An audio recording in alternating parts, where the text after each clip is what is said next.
કે આપણે હવે બીજે ક્યાંય સોશિયલ મીડિયા કે આ ગણેશ ગોંડલ વાળો મુદ્દો કરતા આપણે ફિલ્ડ લેવલ ઉપર હાઈકોર્ટથી માંડી સુપ્રીમ કોર્ટ જવું પડે, ભલે જવું પડે, પણ આખા અનુસૂચિત જાતિ સમાજ અને ડૉક્ટર બાબા સાહેબ આંબેડકરે આપેલો જે કાયદો છે, જે સુરક્ષા કવચ છે, એ યથાવત રહી એનું સન્માન ના ગવાય એનું આપણે ધ્યાન રાખવું છે. એને ભલે સમાધાન કરી લીધું પણ કોર્ટમાં સમાધાન થવા દેવાનું નથી. આ મુદ્દો છે.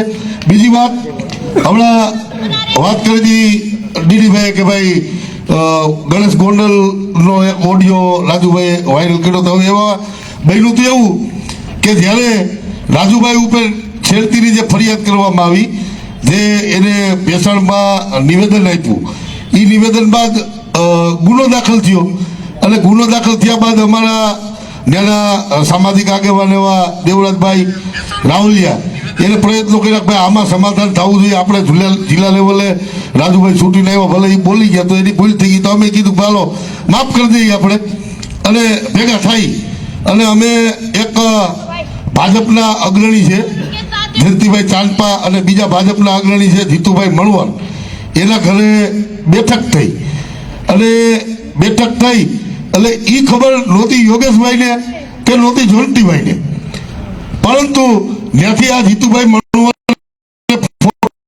વાયરલ કર્યા કે ભાઈ સુખદ સમાધાન બેઠા થઈ તો સમાજને જાણ કર્યા વગર સમાધાન થયું એટલે આપણે બેઠા થઈ. એટલે આ જોન્ટીભાઈએ કોક દ્વારા મેસેજ કરાવ્યો, એક ભાઈનો ફોન આવ્યો અને હું ઘરે પહોંચ્યો એટલે મને જેને એક આગેવાનનો ફોન આવ્યો, મને કે ભાઈ આ જોન્ટી ભાઈ છે એ ગણેશ ગોંડલને લઈને આપણા આઈજીને મળવા આવ્યા છે. એટલે મેં કીધું ભાઈ એવું તો ના હોય તો મેં કીધું અમને જાણ કરે ને, તો મને કે તમે જાણી લ્યો.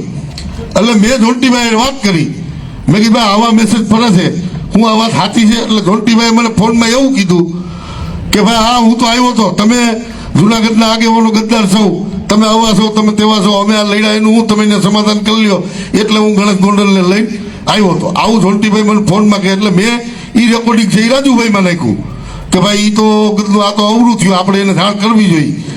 હવે એ વાતની 2 દી પછી ખબર પડી, પછી જોન્ટીભાઈને અમે મળ્યા અને પછી કીધું ભાઈ તારે ને હુકામ આવવું જોઈએ, ગણેશ ગોંડલ પાસે હુકામ જવું જોઈએ. ત્યાં જોન્ટીભાઈ મને સ્પષ્ટતા કરી કે જીતુભાઈ ફોટા મૂક્યા ને તો મને છે ને થોડીક બળતરા થઈ, એટલે મેં તને હાવ ભમે એમણે કીધું હતું કે હું આવ્યો, હું ક્યાંય નહોતો તે દિવસ કે તારે જવું હોય તો હું રાજકોટ કોર્ટમાં હતો, એનું મારું લોકેશન કાઢી લ્યો. આ મુદ્દો હતો. હવે એ રેકોર્ડિંગ મેં જ નાખ્યું હતું રાજુભાઈએ ડીડીભાઈને નાખ્યું. એટલે હવે એ તો આ તો આપણે ખબર ના હોય કે આવું થાય. એટલે કોઈ ગણેશ ગોંડલ તો હું પણ ગણેશ ગોંડલના રૂવાળા પાસે જોન્ટીભાઈ નહોતા, એની આ સ્પષ્ટતા છે. હવે આપણે